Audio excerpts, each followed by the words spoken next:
are they going to force the nickel Saturday? Say it again, I'm sorry. How much does Austin Peay, what they do offensively, is that going to force the nickel or more 3 linebacker sets?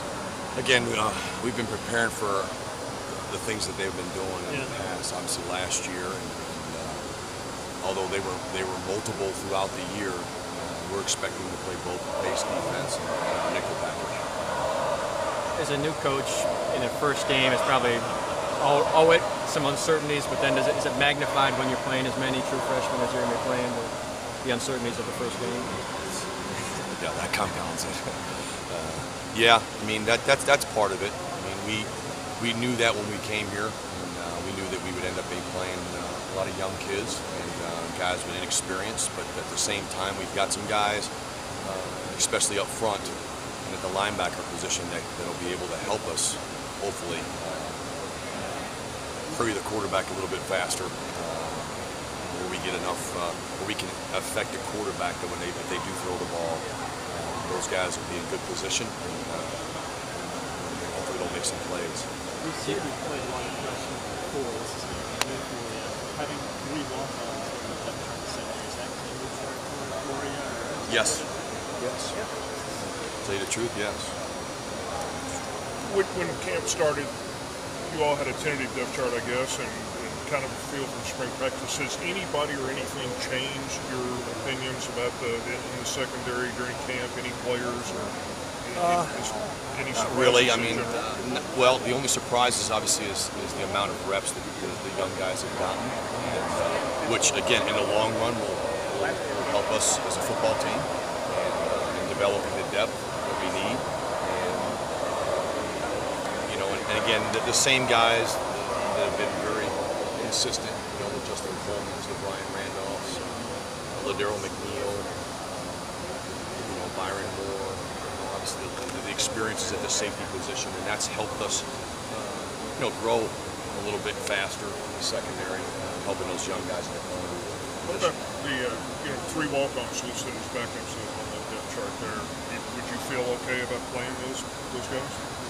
They're playing, so feeling okay. I like them. I like their attitude.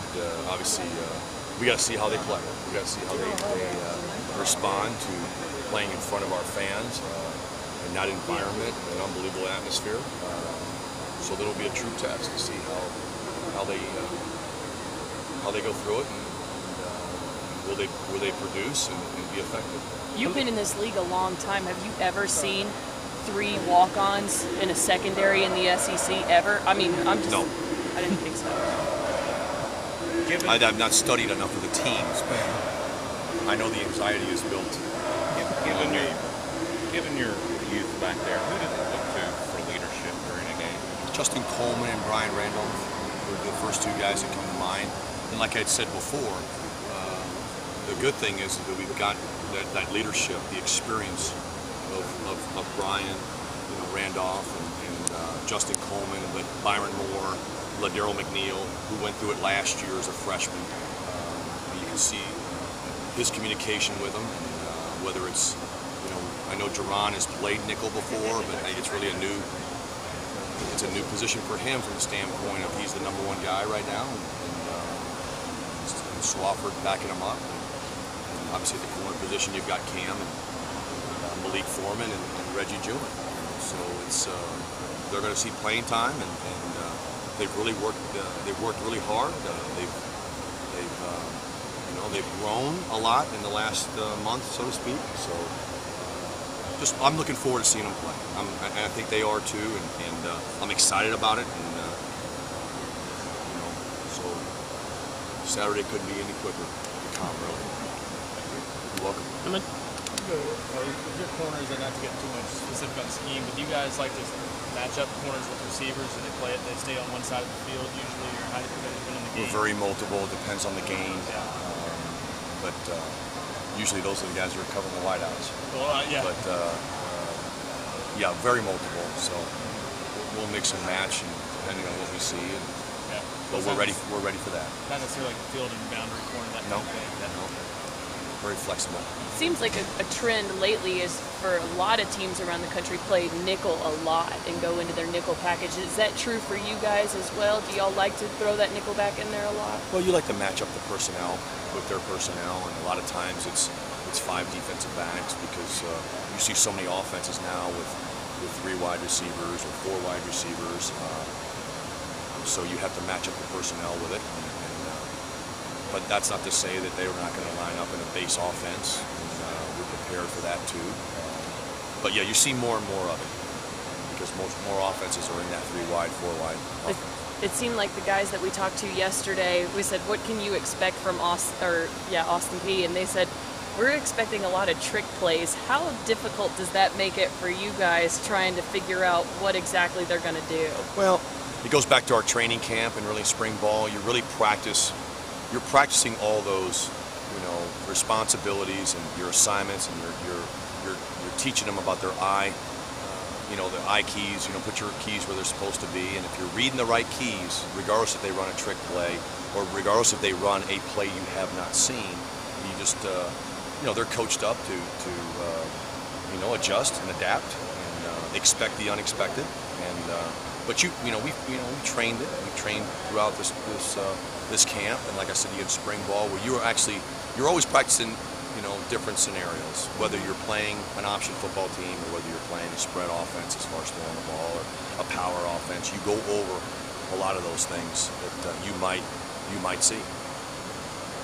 Coach, playing in front of 104,000 this Saturday, and running out to the tee for the first time, what's your preconceived notion? Like, what do you have running through your head and that kind of thing? As far as for me or for players? Yeah, for you. Well, I've been in that environment 5 times, so from an opponent and the energy that's in that stadium and the fans who are always supportive. So I'm excited to be a part of it now and feed off of it. And it's going to be a great atmosphere, obviously. And I'm looking forward to it. I know I may not be able to run through the tee though, but I'll see it and obviously be excited to be a part of it. Thanks, Coach. You're welcome. 2 more. You be in the booth or on the field, or what's your location during the game? The booth. You're in the booth, and who's up there with you typically? Well, Who's gonna be there? on defense it'll be me and some of our graduate assistants. Okay, so you're the only defense. And I mean, do you have a preference on that? Do you like being in the booth versus the field? I do in coaching the secondary. You see a lot more. The only thing that you obviously remove yourself from is the emotion, the eyes of the players, and feeling the body language. But again, we have an outstanding staff that evaluates that and is always on top of it. But from a secondary standpoint, you can see so much. You can anticipate what's about to happen, and so I like it. Coach Austin Peay's coming in here talking about throwing the ball around. Obviously, they're a team with not a whole lot to lose coming in and kneeling and playing. Does that make them a little scary? Not scary, but maybe is that kind of an interesting dynamic? They're a team, a smaller team coming in here with nothing to lose, playing in front of a huge crowd like they are. Yeah, I mean the thing that we say to our players all the time, you're working since January. So regardless of who you play, let's be the best Tennessee football team we can be ourselves and worry about the things that we can control, and our assignments, effort, focus, putting ourselves in a position to make plays and not concentrate so much of our opponent from the standpoint when you're preparing. And obviously this week we've been really dialed in on Austin Peay, and we recognize that they've got some players and playmakers, and they've got some guys that have transferred in there and that we know are really good players. And they've got the attention of our football team, and we're excited to play. How good a read do you have on a team going into an opener based